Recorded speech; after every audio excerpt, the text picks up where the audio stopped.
मुझे दूसरी शादी नहीं करनी। क्या पता जो दूसरी औरत आएगी वो मेरे बेटे को एक माँ का प्यार दे या ना दे। देखिए आगे क्या हुआ। रूपा और शेखर सरिता विहार में रहते हैं। वो अपनी जिंदगी में बेहद खुश होते हैं। दोनों का शौर्य नाम का एक बेटा भी होता है, जिस पर दोनों ही अपनी जान छिड़कते हैं। शेखर, अब तो आप शौर्य को अपनी गोद से नीचे उतार दीजिए, उसके सोने का टाइम हो रहा है। नहीं रूपा, इसे मेरे पास ही रहने दो प्लीज। मैं थोड़ी देर में इसे बिस्तर में सुला दूंगा। लेकिन कल सुबह आपकी ऑफिस में मीटिंग भी तो है ना, और इसके लिए आपको कल जल्दी भी तो निकलना होगा। जाइए, आप भी जाकर सो जाइए। क्या यार, अभी तो मेरी गोद में आया था मेरा बेटा और तुम उसे लेकर जा रही हो। बाद में कर लेना अपने बेटे से प्यार, अभी जाकर सो जाइए। रूपा शेखर से शौर्य को ले रही होती है कि तभी शौर्य रोने लगता है। शौर्य को रोता देखकर रूपा उसे फिर से शेखर को थमा देती है। आपका बेटा ना एक नंबर का नौटंकी है, बिल्कुल आप पर गया है वो। साफ बोलो ना, तुम्हें जलन होती है हम दोनों बाप बेटे का प्यार देखकर। पहले बड़ा तो होने दो तुम शौर्य को, फिर देखना वो सबसे ज्यादा मुझे ही प्यार करेगा। देखते हैं। ऐसे ही दिन बीतते चले जाते हैं और एक दिन कैंसर की बीमारी के चलते रूपा की मौत हो जाती है।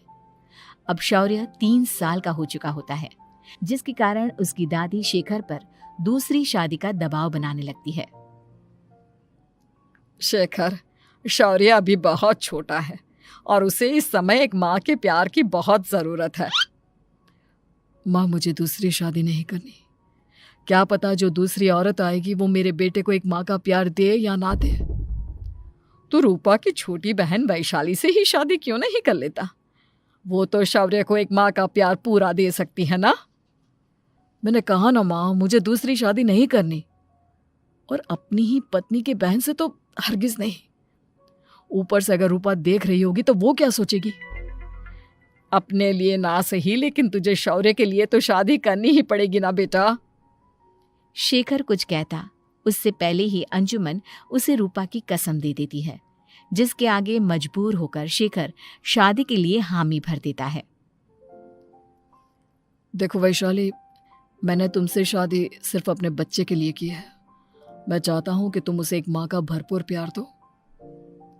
शौर्य, आपके साथ साथ मेरा भी कुछ लगता है। अगर आप मुझसे शादी नहीं भी करते तब भी मेरा प्यार शौर्य के लिए कभी कम या ज्यादा नहीं होता। शादी के कुछ दिनों बाद ही शेखर की माँ की भी मौत हो जाती है। वैशाली शौर्य को एक माँ से भी बढ़कर प्यार देती है। शौर्य को लेकर वैशाली का यूं निस्वार्थ प्यार देखकर शेखर को भी उससे प्यार हो जाता है और कुछ सालों बाद शेखर और वैशाली का भी लड़का हो जाता है। लेकिन इसके बाद वैशाली का शौर्य को लेकर बर्ताव बदलने लगता है। वैशाली, मैं देख रहा हूं तुम आजकल शौर्य का जरा भी ध्यान नहीं रख रही हो। मुझे पता नहीं था कि आदित्य के होने के बाद तुम इतना बदल जाओगी। आदित्य मेरा अपना सगा खून है और शौर्य दीदी का, फिर मैं दोनों में अंतर कैसे नहीं करूं? माँ भले ही दोनों के अलग अलग है, लेकिन पिता तो एक है ना। अगर मुझे पहले पता होता कि तुम इतनी जल्दी बदल जाओगी तो मैं कभी तुमसे शादी ही नहीं करता। हाँ, तो किसने कहा था आपसे मुझसे शादी करने के लिए? मैं थोड़ी ना आई थी आपके पास, आपकी माँ ही आई थी मेरे घर आपका रिश्ता लेकर। वैशाली, मुझे तुमसे ऐसी उम्मीद नहीं थी। गुस्से में शेखर अपना पैर पटकता हुआ शौर्य को वहां से लेकर चला जाता है। पापा, मम्मा मुझसे प्यार क्यों नहीं करती? क्या मैं उनका सगा बेटा नहीं हूँ इसलिए मुझसे प्यार नहीं करती? मम्मा नहीं करती तो क्या हुआ बेटा, पापा तो करते हैं ना आपसे प्यार। कुछ दिनों के बाद, आज तुझे खाना पीना कुछ नहीं मिलेगा, चल चुपचाप से अपने रूम में जाकर सो जा। माँ, अब भाई को खाना क्यों नहीं दे रही हो? बेटा तू आराम से खाना खा, इस नालायक की चिंता मत कर। एक दिन खाना नहीं खाएगा तो मर नहीं जाएगा ये। अगर भैया नहीं खाएंगे तो मैं भी नहीं खाऊंगा। तू अपने भाई का भक्त क्यों बन रहा है? ये तेरा सौतेला भाई है, सगा नहीं जो तू लक्ष्मण बन रहा है। माँ, आपको इतना भी नहीं मालूम? श्री राम और लक्ष्मण सगे भाई नहीं थे। श्री राम माता कौशल्या और लक्ष्मण माता सुमित्रा की कोख से जन्मे थे। दोनों के सिर्फ पिता एक थे, लेकिन माँ अलग थी। मुझे ज्यादा ज्ञान देने की जरूरत नहीं है। ये सतयुग और त्रेता युग नहीं है, समझे? आया बड़ा भाई का चमचा। इतना कहकर वैशाली वहां से चली जाती है, जिसके कुछ टाइम बाद शिखर वहां आता है और आदित्य उसे सारी बात बताता है। मुझे माफ कर दो शौर्य, तुम्हारी माँ के जाने के बाद मुझे दूसरी शादी का फैसला करना ही नहीं चाहिए था। अगर मैं दूसरी शादी नहीं करता तो शायद आज तुम्हारी ये हालत ना होती। नहीं पापा, अगर आप शादी नहीं करते तो मुझे आदित्य जैसा छोटा भाई कभी नहीं मिलता। थैंक यू मुझे इतना अच्छा भाई देने के लिए। तुम दोनों हमेशा ऐसे ही साथ रहना, फिर कोई भी तुम दोनों का कुछ नहीं बिगाड़ पाएगा। चलो मैं तुम दोनों को आइसक्रीम खिला कर लाता हूँ, बहुत भूख लग रही है ना। शिखर शौर्य और आदित्य को आइसक्रीम दिलाने लेकर जाता है। वो दोनों को पार्क में खड़ा करके आइसक्रीम लेने जा ही रहा होता है, तभी तेज रफ्तार से आती हुई एक गाड़ी उसे कुचल देती है और उसी पल शेखर की मौत हो जाती है, जिसके बाद शौर्य की जिंदगी नर्क से भी बदतर हो जाती है। सुन रे चिरकुट, इस घर के किसी भी सामान को मेरी मर्जी के बगैर हाथ मत लगाना। इन सब पर अब तेरा कोई हक नहीं है, समझा? ठीक है माँ, मैं आपकी इजाजत के बगैर किसी चीज को हाथ नहीं लगाऊंगा।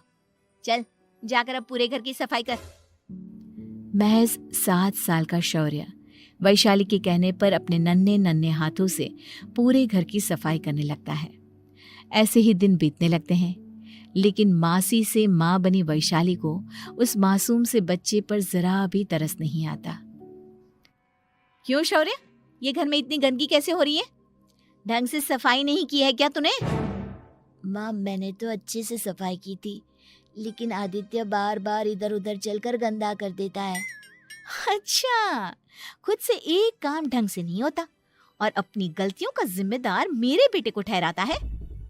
इतना कहकर वैशाली बांस का डंडा उठाकर शौर्य को जोर जोर से मारने लगती है। तभी वहां वैशाली के मायके वाले भी आ जाते हैं और उसकी सारी करतूतें देख लेते हैं। माँ मैं ऐसा क्या करूं जिससे आप मुझे भी आदित्य के जितना प्यार करोगी? बोलिए ना माँ, मेरे क्या करने से आपके अंदर मेरे लिए ममता जागेगी? वैशाली शौर्य की एक नहीं सुनती, उसके ऊपर डंडे बरसाती जाती है। हद पार होते देख वैशाली की माँ उसका हाथ पकड़ती है और जोर से उसे थप्पड़ मारती है। यही सब करने के लिए तूने दामाद जी से शादी की थी? हमने सपने में भी तुझसे ऐसी हरकत की उम्मीद नहीं की थी। तू माँ नहीं, माँ के नाम पर एक धब्बा है। बस कीजिए माँ, आदित्य के इस दुनिया में आने से पहले मैंने इसे बहुत प्यार किया था, लेकिन अब जब मेरी खुद की औलाद है तो मैं किसी और के बच्चे से प्यार क्यों करूं? अरे नालायक औरत, जिसे तू किसी और का बच्चा कह रही है वो तेरी खुद की सगी बहन का बच्चा है। बहन है तो क्या हुआ, मेरे अपने बच्चे से बढ़कर तो नहीं हो सकता ना ये कभी। अगर यही बात थी तो तू हमें पहले बता देती, हम शौर्य को अपने साथ ले जाते। उसे इस तरह प्रताड़ित करने की क्या जरूरत थी? अगर आपको लेकर जाना है ना तो ले जाइए इसे, मैं नहीं रोकूंगी। नहीं माँ, मुझे कहीं नहीं जाना, मुझे आपके साथ ही रहना है। मैं तेरी कोई माँ वावा नहीं हूँ, तेरी माँ मर चुकी है, समझा? अब निकल जा मेरे घर से। माँ आप बहुत गंदी हो, मुझे भी नहीं रहना आपके साथ, मैं भी भाई के साथ ही जाऊंगा। अरे तू क्यों जाएगा, तू तो मेरा सगा बेटा है, जाने दे इसे। हम यहाँ ऐश से रहेंगे, तुम्हारे पापा बहुत सारी जमीन जायदाद छोड़ गए हैं तुम्हारे लिए। नहीं माँ, मुझे भाई के साथ जाना है। आप अच्छी नहीं हो, आप बहुत बुरी हो, आप भाई को बहुत परेशान करती हो। देख वैशाली, तुझसे ज्यादा समझ तो इस मासूम बच्चे में है। ये तेरे बुरे कर्मों का ही नतीजा है, जो आज तेरी सगी औलाद खुद से तुझे ठुकरा रही है। आदित्य, तुझे इस शौर्य ने भड़काया है ना मेरे खिलाफ? नहीं माँ, मुझे किसी ने भड़काया नहीं, पर मैं सब देखता हूँ, सब समझता हूँ। भाई बहुत अच्छा है, वो आपकी जैसा नहीं है। चलिए नानी। इतना कहकर वैशाली के मायके वाले आदित्य और शौर्य को अपने साथ ले जाते हैं और इस तरह वैशाली बड़े से घर में अकेली पड़ जाती है। 2 बेटों के होते हुए भी आज उसे माँ कहकर बुलाने वाला कोई नहीं होता।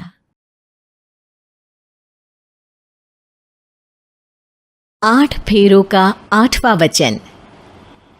स्वाति ने इसी साल शहर के कॉलेज से पढ़ाई पूरी की है और अब उसके लिए जगह जगह से रिश्ते आने लगे हैं। स्वाति से ज़्यादा उसके रिश्तेदारों को उसकी शादी की चिंता है, इसीलिए जो भी स्वाति के घर आता वो किसी नए लड़के की खबर ज़रूर ले आता। अरे दीदी, ये फोटो देख के बताओ कैसा है। राहुल नाम है लड़के का, मेरी सहेली की बहन का बेटा है। अपनी स्वाति के साथ एकदम प्यारी जोड़ी लगेगी इसकी। ज़रा दिखाना, फोटो तो बढ़िया लग रहा है। कोई गलत आदत वादत तो नहीं है ना इसे? और कमाता कितना है? अरे कोई गलत आदत नहीं है दीदी, आप कहो तो एक मीटिंग करवा देती हूँ, फिर सब कुछ फाइनल कर लेना। हाँ हाँ, ये सही कह रही हो तुम। संडे को स्वाति के पापा भी घर पे ही रहेंगे। बुआ फिर वहाँ से चली जाती है और रात को स्वाति की माँ उससे कहती है, स्वाति बेटा, आज कमला बुआ ने एक लड़के की फ़ोटो दिखाई है। संडे को वो लोग मिलने आ रहे हैं, तैयार हो ना तुम बेटा? अरे मम्मी, आप कहाँ कमला बुआ के चक्कर में आ जाती हो? अभी इतनी जल्दी कोई शादी वादी नहीं करनी है मुझे। अरे बेटा, अच्छा लड़का है, बुआ जानती है उसे अच्छे से। हाँ स्वाति बेटा, एक बार मिल तो लो, बाद में देखेंगे आगे क्या करना है। वैसे तो कमला रिश्ता लाई है तो मना करने का तो कोई सवाल ही नहीं उठता। संडे की सुबह होती है और कमला बुआ राहुल और उसके मम्मी पापा को लेकर स्वाति के घर आती है। अरे आइए आइए भाभी, इसे अपना ही घर समझिए। इनसे मिलिए, ये मेरे भैया और ये मेरी भाभी हैं। नमस्ते भाभी जी, ये है हमारा लड़का राहुल, सरकारी नौकरी की तैयारी कर रहा है ये। वैसे आपकी बेटी कहाँ है? अरे स्वाति बेटा, बाहर आ जाओ। वैसे कितनी पढ़ाई की है स्वाति ने? जी, पोस्ट ग्रेजुएट है हमारी बेटी साइंस में। ये सब तो ठीक है, पर घर संभालना जानती है या नहीं? हमें कौन सी इससे नौकरी करवानी है, नौकरी तो मेरा बेटा करेगा ही। पर मैंने इतनी पढ़ाई की है और आप चाहती हैं कि मैं घर पर ही बैठी रहूं? अरे स्वाति बेटा, ये बड़ों की बात में तुम कहाँ बोल पड़ी? हम सब देख लेंगे क्या करना है क्या नहीं। हम तो इसी बात पर विश्वास करते हैं कि घर के लड़के घर में ही रहे तो ज़्यादा अच्छा रहता है। वरना भाई साहब, आप तो आजकल के हाल जानते ही हैं, कितनी घटनाएं होने लगी हैं औरतों के खिलाफ। स्वाति बेटा, रसोई का काम तो पूरा जानती हो ना? शादी के बाद तुम्हें ही संभालना है वो सब। अरे बहुत अच्छा खाना बनाती है ये, आप सब लोग इसकी तारीफ करते नहीं थकेंगे। लो भाई, हो गई मीटिंग, अब शादी की तारीख फाइनल कर लेते हैं। क्यों भैया? भाई, हम तो पंडित जी से चर्चा करने के बाद ही तारीख फाइनल करेंगे। सालों से हम उनकी बातें मानते हुए आ रहे हैं। लड़के वाले और कमला बुआ की बातें सुनकर स्वाति एकदम नाराज़ हो जाती है और उसे लगने लगता है कि शादी के बाद उसे घर पर ही बैठना पड़ेगा। लेकिन घर वालों के आगे उसकी एक नहीं चलती और उसे शादी के लिए हाँ कहना पड़ता है। शादी का दिन आ जाता है और सब मंडप में जमा होते हैं। अब फेरों का समय हो गया है, अब कन्या अपने वर से 7 वचन मांगेगी। आप किसी धार्मिक आयोजन में जाएं तो मुझे भी ले जाएंगे। आप मेरे माता पिता का भी बराबरी से सम्मान करेंगे, हमेशा मेरा साथ निभाएंगे। आपको दोनों परिवार की जिम्मेदारियां बखूबी निभानी होगी। हर ज़रूरी बात में मेरी भी राय लेंगे। आप सभी गलत आदतों से दूर रहेंगे। आप मेरे अलावा किसी और औरत से कोई गलत संबंध नहीं बांधेंगे। ये 7 वचन पूरे हुए, वर क्या तुम्हें ये सारे वचन मंजूर है? जी हाँ पंडित जी, मैं सारे वचन अच्छी तरीके से निभाऊंगा। अरे वाह वाह, बढ़िया तरीके से सब काम संपन्न हो गया। तो इसी के साथ विवाह संपन्न हुआ और आज से ये दोनों पति पत्नी हुए। 1 मिनट पंडित जी, अभी एक वचन लेना बाकी है। अब कौन सा वचन है बेटा? मैं अब हमेशा के लिए किसी दूसरे घर में जाने वाली हूँ, तो पति के अलावा मैं अपने सास ससुर से भी एक वचन लेना चाहूँगी। अब कहो बेटी। मैं ये चाहती हूँ कि मुझ पर किसी बात की कोई पाबंदी नहीं लगाई जाएगी। मुझे सब कुछ करने की आज़ादी होगी और मैं भी विश्वास दिलाती हूँ कि मैं एक अच्छी बहू बन के दिखाऊंगी। स्वाति की बात सुनकर उसके सास ससुर एकदम चौंक जाते हैं और कुछ बोल नहीं पाते कि उतने में कमला बुआ बोल पड़ती है। अरे बेटा, ये भी कोई कहने की बात है? रानी बन के रहोगी तुम तो। वचन देने से पहले सोच लीजिए, क्योंकि शास्त्रों में वचन ना निभाने वालों के लिए नरक से भी बदतर सजा लिखी है। स्वाति की चालाकी से वहाँ मौजूद सब लोग प्रभावित हो जाते हैं और लोगों में बदनामी ना हो जाए, इस कारण स्वाति के सास ससुर को उसे वचन देना पड़ता है। और कैसी अपशकुन वाली बातें कर रहे हैं आप पंडित जी? हमें मंजूर है बेटा तुम्हारी शर्त। स्वाति अपनी समझदारी से अपनी बात अपने ससुराल वालों से मनवा लेती है और खुशी खुशी राहुल से शादी कर लेती है। अब से हर शादी में मैं खुद 8 वचन दिलवाऊंगा। ओम मंगलम मंगलम मंगलम।